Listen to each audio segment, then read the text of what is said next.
그러니까 저는 지금 설의 주짓수 와 있고요. 오늘은 주짓수다. 5편인가? 6편인가? 어쨌든 오늘 설의 주짓수 권혁일 관장님이랑 그리고 테크네 주짓수 그룹의 그 총 수장이자 이제 스트라스타의 대주주이신 이현래 회장님 모시고 한번 최근 뭐 주짓수계 이슈들 이야기랑 그다음에 뭐 우리나라 주짓수 상황 같은 거 이야기 한번 해보려고 합니다. 예. 반갑습니다. 예, 이현래 회장님도 잘 지내셨죠? 예, 저는 잘 지내고 있습니다. 도장이 굉장히 잘 되고 있다는 그 얘기가 많이 있던데요. 예. 잘 되고 있으니까 지부도 많이 늘리고 계신다 하던데. 사실 저희 지부는 한 개밖에 없고요. 네. 블로그에서 이제 홍보를 하는 게 민봉이 하는 체육관도 홍보를 같이 하고 있어서 고민보 관장님. 예. 와이어 주짓수죠? 예. 그게 같이 저희 지부처럼 보이게 해놓긴 해놨는데 좀만 읽어보면 아니란 건 알 수가 있는데 또 이렇게 슬쩍 보고 자기 혼자 생각해서 판단하기 좋아하시는 분들이 이현래가 띠를 남발하고 뭐 지부를 늘린다 하는데 사실 저희 지부는 지금 자양동에 이병철 관장이라고 한 명밖에 없고요. 도쿄에도 있는 거 아닙니까? 도쿄에도 있는 걸로 잘못 알려질 수도 있는데 없고요. 하나고 제가 설해주짓수 글도 블로그에 올리고 나서 뭐 DC 이상한 글이 또 올라왔었는데 그게 이제 그 사람이 보기에는 다 뭐 지네 친한 사람들이 하는 거 같고 뭐 내가 뭐 띠를 주는 거 같고 뭐 이런데 사실 뭐 그런 건 없고요. 자양동에밖에 없고 자양동이 장사가 지금 좀 안 돼서 뭐 지부비를 받기는커녕 저희가 도와줘야 되는 형편이라서 그런 상황에서 제가 뭐 띠를 팔고 지부를 팔아서 돈을 번다 그런 소리를 받으면 기분이 안 좋죠. 사실이 아니니까. 사실에 대해서 이현래가 주짓수를 잘한다 못한다 그걸 보고도 못한다 오케이 잘한다 굿 이건데 이겼는데 졌다 그러고 졌는데 이겼다 그러고 이러면은 이건 사실관계가 잘못된 거니까 그런 것처럼 좀 사실관계를 너무 자기네가 추측해서 추측성으로 이제 뇌피셜이라고 그러잖아요. 그런 게 있어서 조금 기분이 나빴었는데 알겠습니다. 그러면 지부는 한 개뿐인 걸로. 지부는 한 개밖에 없어요. 회장님이라고 부르기엔 좀 부족하네요. 그렇죠. 돈을 그렇게 벌고 있지 못하기 때문에 그 이현래 관장님으로 예. 정정하고 하도록 하고 그 권혁일 사모님 그러면 이번에 그 주짓수 최근에 이제 뉴스가 떴는데 파울로 미아오.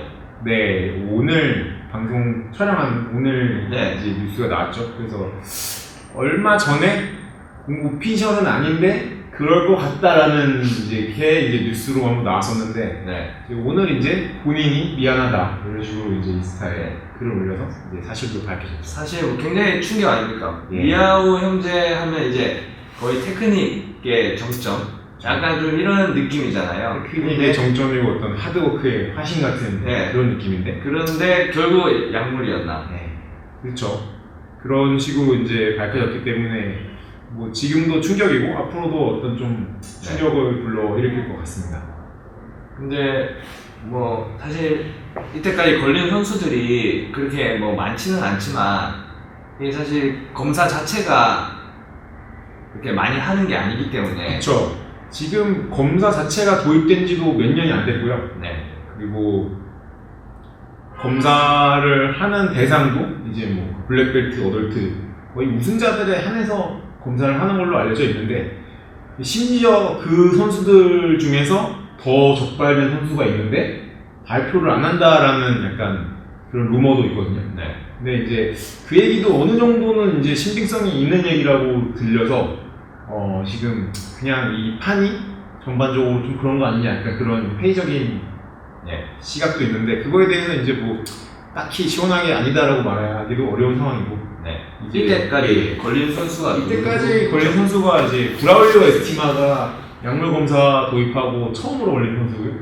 그 다음에 이제 펠리페 페냐 요번 연도에는 얼마 전에 이제 작년도 시합에 대해서 레오 노게이라가 먼저 발표가 되고 그다음에 레오 노게이라가 발표가 됐을 때쯤에 파울로 미아오도 걸렸다라는 이제 루머가 나왔는데 공식적으로는 얘기가 안 나오다가 오늘 이제 파울로 미아오가 얘기를 했거든요.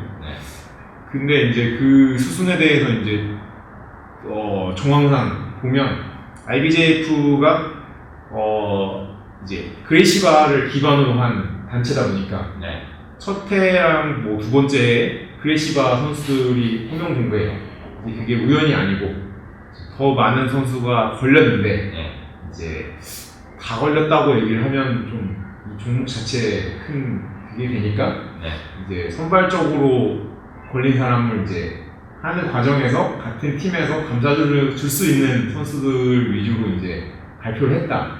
그런 루머가 있는데 이제 펠리페 페냐 같은 경우에 요번에 이제 그 파울로 미아오를 사람들이 추측하게 된 것도 이제 펠리페 페냐랑 어떻게 보면 케이스가 똑같아서 그렇거든요. 펠리페 페냐가 우승을 하고 그 다음에 서스펜션으로 출전 그 정지 기간을 한 1년 정도를 받았는데 근데 그 사이에 조용하게 그냥 시합을 안 나왔어요. 월드 이후로 IBJF 시합을 안 나오고 아부다비에 집중해가지고 아부다비를 우승했는데 이제 아부다비는 공식적으로 양물 검사가 검사가 없는 시합이거든요. 근데 이제 선수는 아마 그거를 알고 있었을 거다. 자기가 빅테스트에 적발이 돼서 이제 서스펜션을 얻었고 못 나온다. 근데 그거를 공식적으로 발표하는 기간이 거의 그 출전 금지 기간이 끝날 때쯤에 1년이 넘어서 협회에서 그걸 발표하고 네. 선수는 사실 큰 데미지는 없는 거죠. 그 사이에 다른 활동을 하니까. 그래서 파울로 미아오 루머가 처음에 나왔던 것도 레오노 게이라가 발표될 때쯤에 파울로 미아오랑 조아오 미아오는 항상 시합을 뛰는 선수인데 어느 순간부터 조아오 미아오만 IBJP 시합을 뛰고 있고 파울로가 시합을 안 뛰고 조아오가 항상 ADCC에 나갔는데 올해는 파울로가 ADCC에 나가고 계속 레슬링하고 있고 얘가 IBJP 시합을 안 뛴다. 그래서 사람들이 파울로가 걸렸고 알고 있고 그래서 서스펜션 기간 때문에 약물 검사 없는 아부다비 시즌이고 하니까 그거에 집중하고 있다 라고 추측을 했는데 이제 오늘 그게 사실로 밝혀진 거죠. 약물은 계속 맞으면서 준비를 1년 동안 쉬면서 아부다비는 어차피 약물 검사가 없기 때문에 없습니다. 그 보면은 안드레 갈범이랑 후지마르 경기라든가 뭐 포포비치 이런 사람들 보면 엄청난 피지컬을 보여주는데 근데 이제 공식적으로 약물 검사가 없는 시합이기 때문에 그 사람들이 뭐 어떤 그 퍼포먼스 인핸스 드럭을 썼는지 안 썼는지 알 수 없는 거지. 알 수 없는데 근데 사실 거의 다 썼다고 생각을 하고 있지 않습니까? 그렇죠. 썼다고 생각하는데 어차피 이 시합은 검사를 안 한다라고 하면 뭐 할 말이 없는 거죠. 그냥 그 경쟁에선 사실 불법도 아닌 거고 네. 이런 검사는 없는데 우리 1등 한 사람이 돈 갖는 거다라고 하면 쓸 사람은 쓰겠죠. 네. 우리나라에서도 뭐 사실 없다고 말하기는 어렵겠죠. 그렇죠. 없다고 말할 수도 없는 거고 사실 좀 곤란한 문제긴 한데 이거를 뭐 검사할 수도 있는 문제가 아니고 어차피 이제 비용이라든가 어떤 확률의 문제이기 때문에 이걸 뭐 그리고 아직까지 국내 시합이 그렇게 프로화 되지도 않았고 해외 시합도 마찬가지지만 이게 상금으로 먹고 사는 구조라든가 뭐 그런 게 아닌데 이걸 나오는 선수들을 하나하나 막 뭐 UFC 선수처럼 뭐 VC 검사하고 뭐 경기 끝나고 뭐 샘플 받고 뭐 그렇게까지 진행할 수 있느냐 그것도 현실적으로 어렵고. 네. 그때 네. 거의 무예 챔피언 무예 무슨 챔피언십이지? 세계 무예 마스터 무예 마스터 네. 그때 한번 검사했었죠.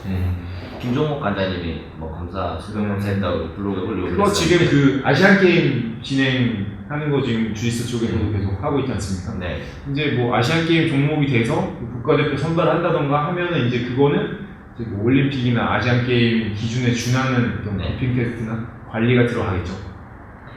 그리고 그 어쨌든 사실 이제 주짓수 그 수련자들이 가장 충격받은 게 뭐 다른 선수도 아니고 이제 특히 미야오 그 파울로 미야오가 이렇게 걸린 데 대해서 그 충격을 많이 받았잖아요. 평소에도 이제 기술이냐 뭐 힘이냐 이렇게 얘기를 할 때 주짓수는 뭐 기술 주짓수에서 이제 대표적으로 거론되는 선수 중에 한 명이잖아요. 그래서 그 뭐 결국엔 힘이다 뭐 이렇게 결론이 나는 거 아닙니까? 이를 내면 어떻게 생각하십니까? 요거 발표 있고 나서 이제 인터넷에 그걸 받아들인 자기 생각을 쓴 분들이 되게 많았는데 이제 되게 많아요.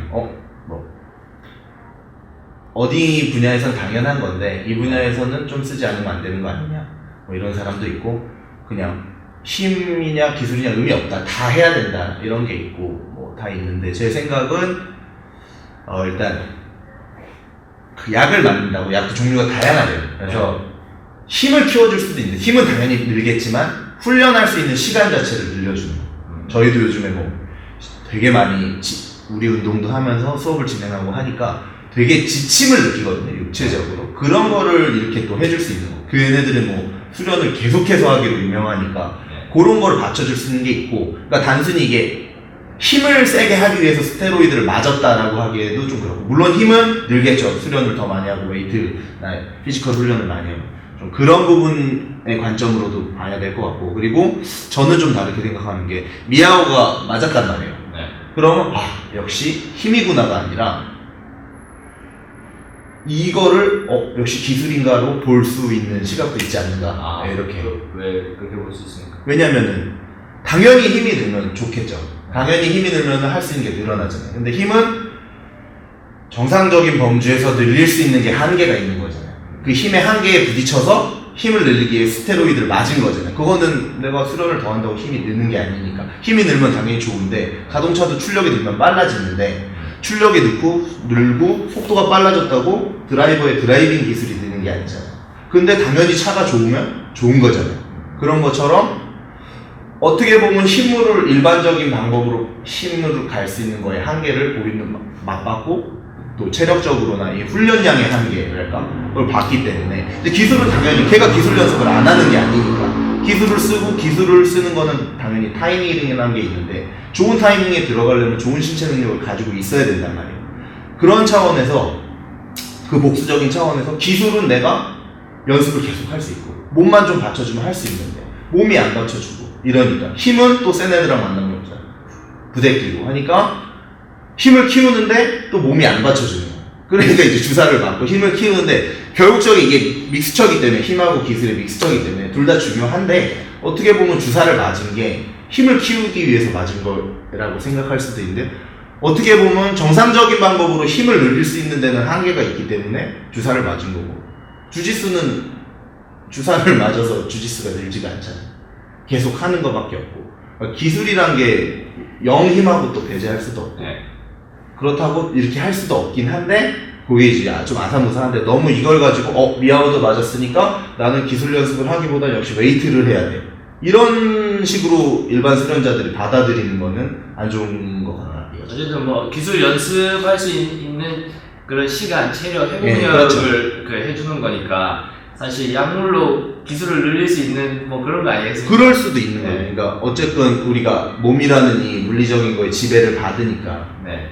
그리고 뭐 드래곤볼 망치게 나오는 정신과 정신과 나는 뭐 서로 하루에 없는 거. 제정신으로 운동할 수 있는 시간이 뭐 1시간밖에 없는데, 이 사람은 10시간, 20시간 있다라고 하면은 이제 우리 둘이 똑같이 노력한다고 했을 때 이게 차이가 누적되는 거예요. 기술이 훨씬 더 그러니까 좋아지는 경력은 얘가 나보다 짧은 것 같은데 실제로 이제 제대로 된 연습을 한 시간이 얘가 나를 그냥 압도해버리면, 그러면 이제 뭐 따라갈 수가 없죠.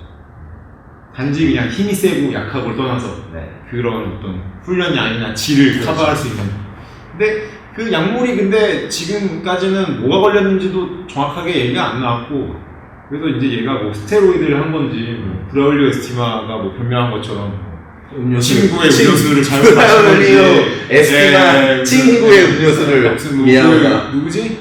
류토 마치다도 보충제 가게에서 파는 걸 먹었는데, 그게 하필 그 단체에서는 금지 품목이었다. 그럼 얘도 나와야 되잖아. 뭐 박대환. 그렇지. 박태환. 근데 뭐 약물 관련돼서 궁금한 게 계신 분은 여기 블로그를 보시면 굉장히 전문적인 종류별로 선수들이 어떤 그 경기를 향상을 위한 도핑 약물을 사용하고 뭐 그런 거에 대한 이제 전문가시기도 한데, 근데 뭐 전문가는 아닙니다, 사실. 저희에 비하면 뭐 엄청난 전문가시긴 한데, 근데 어떻게 생각하세요? 어떤 종류를 추측하세요? 그건 사실 추측하기는 좀 어렵죠. 왜냐면 뭐 워낙 종류가 많고 하니까. 근데 어쨌든 미야오가 어느 순간부터 뭐 데드리프트 열심히 하고 그렇게 했었잖아요. 그래서 뭐 스테로이드 종류가 아닐까. 보통은 이제 다 스테로이드가 하니까. 그러니까 보통은 이제 약물 걸렸다라고 하면 우리 남북적으로 스테로이드 걸렸다라고 생각을 하는데, 근데 뭐 그 UFC에서도 선수들 걸려서 징계 먹고 했을 때 이제 세부 약물 종류로 들어가면 이상한 걸로 다 걸리고. 예, 맞아요. 예. 그럼 뭐 근데 아마도 스탠드를 썼을 것 같은데 걸릴 때 보면 이제 그게 좀 그러니까 이거 걸렸다라고 했을 때 딱 그것만 잘못했을까라는 그런 네. 의심도 좀 들고. 맞죠. 어쨌든 뭐 그렇죠. 이은혜 선생님 예전에 뭐 힘과 기술에 관해서 약간 다른 뭐랄까 이제 특히 사사 주의수 쪽이 뭐 사사 제자이시기도 하지만 약간 다른 개념을 갖고 있다고 그렇게 얘기가 하잖아요. 힘과 기술에 대해서. 그러니까 이거 뭐라 그래야 되지?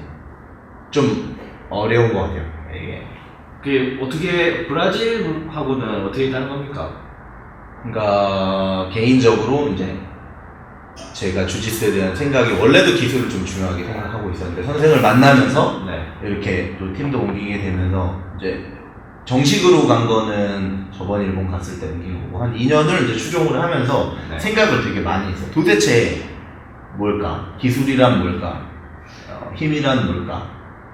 분명히 저희도 체육관 하다 보면 힘센 사람인데 영 못하는 사람도 있고 힘이 약한데 잘하는 사람도 있고 그 미묘하잖아요. 그 차이들이 어떤 사람은 힘도 세면서 잘하고 그런 차이들이 있는데 거기에서 이제 나는 어떻게 접근해야 될 것인가 뭐 이런 거를 고민을 많이 하거든요. 네. 그러니까 힘이란 것도 그러니까 어쨌든거나 상대적으로 받아내는 게 주짓수다 보니까 이제 사람들이 힘이 좋은 거랑 또 체력이 좋은 거랑도 조금 구분을 못하는 것 같고 근데 자기 플레이 스타일에 대해서 저번에 형이 말한 상성, 자기의 거리 그거에 따라서도 좀 다른 것 같아요. 밀착해서 하느냐, 거리를 두고 하느냐에 따라서도 스피드가 더 중요해질 수도 있고 힘이 중요해질 수도 있고 뭐 그런 차원이고요. 이제 기술에 대해서는 이제 선생 같은 경우에는 사사. 예. 옛날에는 피지컬 운동을 엄청나게 강조를 했대요. 아. 옛날 뭐 동영상 보면은 캐틀벨도 엄청 하고 그리고 옛날 뭐 기사나 이런 거 보면 프레셔 스타일이래. 제가 알고 있는 거랑 그 시절의 사사를 난 모르니까 좀 다른 거예요. 근데 이제 13년도에 와서 만나고 얘기하면은 이제 자기는 웨이트 트레이닝 할 시간에 기술을 하겠다. 아이 뭐지 이 사람? 웨이트를 좀 하면 좋을 것 같은데 근데 지금 생각해보면 그 전에 웨이트나 신체 능력을 키우는 걸로는 다 해본 거예요. 그리고 나서 안 되니까 살을 빼고 코분야를 피해가지고 밑에 내려가서 자기 어떻게 보면 인생 최고 성적을 냈는데 그 이후에 그렇게 말한 거에 대해서 저도 이제 동의를 했고 근데 그게 또 미야오하고 하면서 깨졌거든요. 사실은 미야오전에서 보면은 결국에는 자기 게임이 그 룰상에서 미야오가 점수를 신경 안 써서 앉아서 라쏘를 풀면서 템포가 깨지고 그러면서 선생이 숨이 딸리다는 거 반응이 늦다는 거가 보여요. 묶어놔야 되는데 반응이 늦어요. 그러면서 자기 게임을 하나도 못한 거예요. 그러면 여기서 선생이 그동안의 훈련 환경이 파라이스트라 도쿄에서 리카코만 하고 하다 보니까 숨이 올라올 일이 없는 거야. 그러니까 카디오가. 근데 자기 기술은 늘어. 나는 더 이것만 하면 될 것 같은데 실제로 미야오 같이 기술적으로 정확하면서 공격 템포가 굉장히 빠른 친구들하고 했을 때 그게 금이 간 거죠. 그러면서 사실은 선생도 지금 생각이 많지 않을까. 그러니까 되게 좀 미묘한 것 같아요. 그리고 이번에도 경기를 다 봤어요 혼자. 선생하고 미야오 경기 보고 뭐 때레레 아니구나 나카무라 다이스케랑 걔 누구지 비토 샤오린 한 거 보고 뭐 다 보니까 늙은 사람들은 템포가 두세 번 바박 하고 둘 다 쉬어요. 왜냐면은 우리도 스파링 할 때 계속 막 움직이는 게 아니잖아요. 그런 리듬감이 되게 따다닥 한데 미야오는 딱딱딱딱딱딱 약간 이러고 선생은 묶어놓고 이걸 좀 쉬고 얘를 좀 빼놔야 되는데 앉아서 풀어버리니까 라쏘를 거기에서 한 두 번 정도 라쏘 잡다가 딱 뜯어지는 순간부터 미야오의 리듬으로 가는 거예요. 그 리듬을 깨지를 못하는 거예요. 제가 궁금한 게 있는데 앉아서 풀었다는 거 한번 보여주시면 안 되세요? 제가 그 경기 안 봐가지고 조금 재밌어요. 라쏘가 걸렸어요. 걸리면 수입을 허용하면 안 되는 이 상태에서 이걸 풀기는 상당히 어렵죠. 근데 앉아서 이런 식으로 풀면은 쉬운데 그러면 얘가 일어날 거 아니에요. 그럼 이게 점수인데 그건 서브미션 운이니까 이걸로 풀더라고요 두 번은. 그러네. 사실은 이거 서서 풀려면 진땀을 뺐는데 맞아요. 이렇게 풀어버리니까 두 번 정도 풀리니까 이제 놓친 거예요, 미아오를. 이렇게 놓쳤어. 여기에서 이거 잡았는데, 아니야, 그거 아니야. 요거 잡았는데, 여기 딱 잡아요. 근데 이게 그립이 엄청나게 강하고, 자기는 이제 숨이 차서 동작이 약간 늦어진 거예요. 그런 상태로 롱스텝 막 니슬라이드 들어왔다 롱스텝 들어오니까 이거를 뜯지를 못하고, 여기에서 또 이거 해가지고 이거 했는데 요거 했는데 미아오가 다시 발 돌려서 니슬라이드 바로 이막 이렇게 되니까 이제 템포가 완전 깨지고 움직이지를 못해요. 네. 그 정상적인 동작을 못 하더라고요. 네. 근데 그걸 또 이용한 거네요, 미아오가. 그렇죠. 거의 지거 보면은 좀 앉아서 뜯을 거라고는 예상을 못한 듯한 느낌도 나고 아니면은 앉아서도 내가 못 뜯게 할 수 있다. 요렇게 생각했을 수도 있는데 그렇고 그게 명확한 게 그렇게 하다가 미아오가 이제 백을 타고 초크 공격을 엄청나게 하잖아요. 그때 미아오도 피지컬을 많이 쓰는 거예요. 땀도 엄청나거든요. 그 이후에. 그리고 그 이후에는 선생이 라서로 한번 잡아. 안 풀려 또. 그러니까 미아오가 또 앉아서 뜯어. 그러니까 또 놓쳐. 그 다음에 또 다시 미아오가 패스도 하고 이러니까 이게 저희가 이제 예상할 때는 IBJJF 룰이었으면은 저런 흐름으로는 안 흐르지 않았을까 하는데 또 미아오가 미친 척하고 IBJF 룰에서도 탭 받으려고 또 했으면 그럴 수도 있고 그러니까 본인도 이제 보수적으로 플레이를 하느냐 이거냐에 따라서 다른데 IBJJF 룰에서는 블랙들은 약간 보수적일 수 있다는 거죠. 점수 게임. 어드밴티지 하나도 안 주려고 그러는데. 그러니까 선생이 이제 그 게임을 완성하고 확신을 가지고 이제 자기는 실험을 한 거고 증명을 받았던 거예요. 그래서 나는 이제 대회를 안 나가도 강해질 수 있다는 말을 인터뷰에서 해요. 이렇게라면은 우리는 정말 한 끗 차이인 건데 이 레벨에서는 내가 대회를 나가지 않고도 이 방법대로 하면 강해질 수 있겠다라는 확신을 얻었다고 인터뷰에서 얘기를 하거든요. 번역본을 봤는데 그때 그거를 제가 한 몇 달 전에 봤어요. 집에서 해석해가지고 그 번역기 돌려서 그거 보고 이렇게 자기의 틀을 딱 정한 거예요.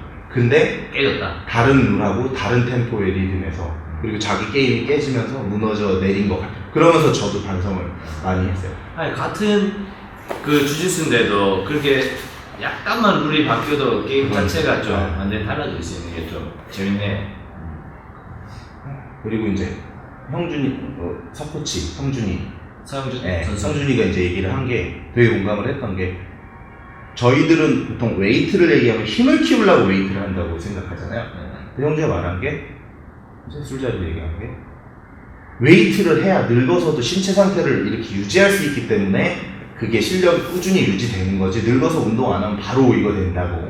그래서 이번 대회장에서도 형준이 가면서 누군 운동 안 하네, 누군 운동 아직도 하네 몸 보면서 얘기를 하더라고요. 그게 이제 운동을 해야 운동을 할 수 있는 신체 상태의 유지가 이렇게 덜 떨어져요.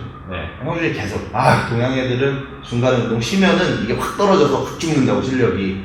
근데 그거에도 좀 공감을 했어요. 그래서 저도 다시 이제 체력 운동을 좀 시작을 하는 게 힘을 키우는 것도 힘도 사실은 제가 90 몇 킬로인데 부족함을 느껴요. 같은 체급 사람들 잡아보면은. 근데 분명히 기술로 어차피 내가 세계 레벨에서 경쟁하는 건 아니니까 기술로 하고 싶단 말이에요. 뭐 욕심일 수도 있겠지만. 근데 체력이 딸리면은 기술이고 뭐고 세팅도 못하고 결국 그 신체 능력, 일정한 신체 능력을 유지하면서 기술을 수련하는 거? 근데 미아오는 이제 세계 레벨에서 경쟁해야 되니까 이게 뭐 둘 다 뭐 어마어마해야 되는 거다 보니까 뭐 경쟁을 하기 위해서 그런 길을 선택한 거고 사실은 그걸 제한하는 룰도 없었었고 그리고 다 하는데 나만 걸린 거니까 이제 윤리적으로는 뭐 그건데 어떻게 보면 선수로서 또 최선을 다했다고 볼 수도 있는 거고 어떻게 보면은 좀 불공정한 경쟁을 했다고 볼 수도 있는 건데 그 관점이 되게 다른 것 같아요. 일본 사람들은 근데 약물에 대해서 되게 절대적으로 안 된다 이렇게 생각하고 있어서 그거에 되게 조금 불만을 많이 어필을 하죠. 일본 주짓수인들은 자존심 때문에 못 맞는 거야. 근데 뭐 브라질 사람들은 사실 뭐 많이 맞죠. 미국인들하고 예전에 저희 도장 있을 때도 미국에서 뭐 이렇게 교포 친구들은 뭐 대놓고 얘기하더라고요. 그냥 아마추어인데도 뭐 다들 뭐 맞고 실제로 사용하는 인구 중에 대다수가 그냥 그 뭐 소위 뭐 집내지라고 하는 그냥 체육관 죽돌이 일반인들이 제일 많이 스테로이드나 뭐 그런 약물을 사용하는 소비자라고 하고 실제 선수가 사실 진짜 선수라는 게 얼마 없잖아요. 뭐 모든 필드에서 근데 한국도 보면은 요즘에는 그냥 뭐 헬스장 레벨에서도 구할 수 있다고 하더라고요. 그러니까 헬스장이 일반인이 할 때 네. 많이 한다고 그러더라고요. 아, 네. 아니 사실 쉽게 구할 수 있더라고요.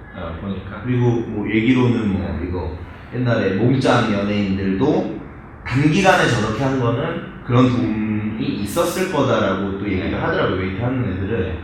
사실 뭐 TRT도 이렇게 동네 비뇨기과 가면은 다 받을 수 있어요.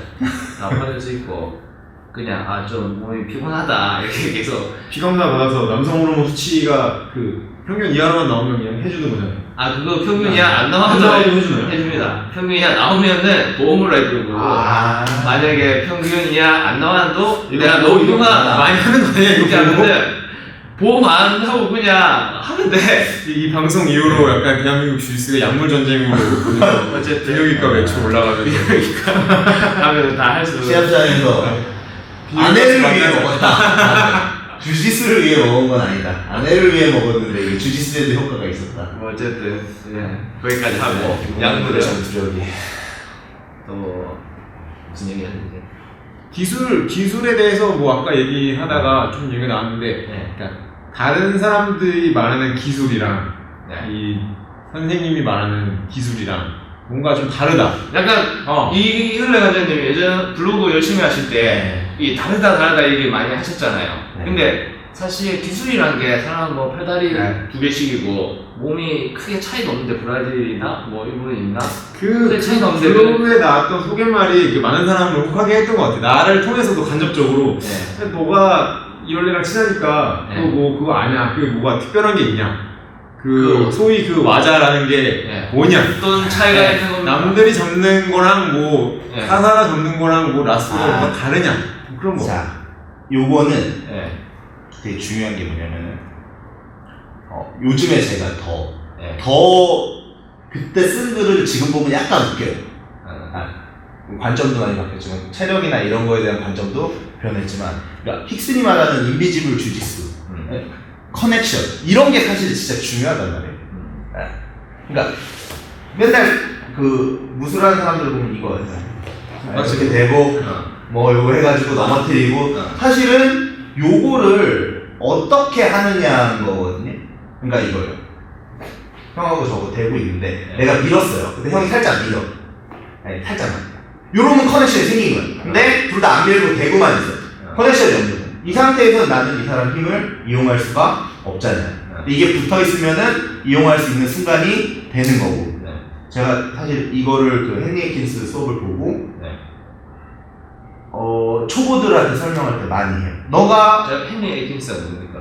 그 힉슨그레이시 제자 중에서 네. 약간 이렇게 눈에 잘 안 보이는 디테일을 잘 파시는 분이 있어요.